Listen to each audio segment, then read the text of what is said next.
You ask Tiger to solve. This deals with linear equations with one unknown.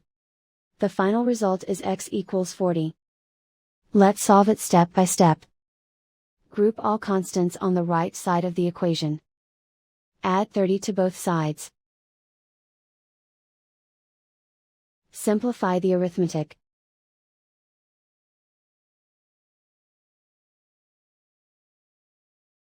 Isolate the x. Divide both sides by 3. Simplify the fraction. Find the greatest common factor of the numerator and denominator.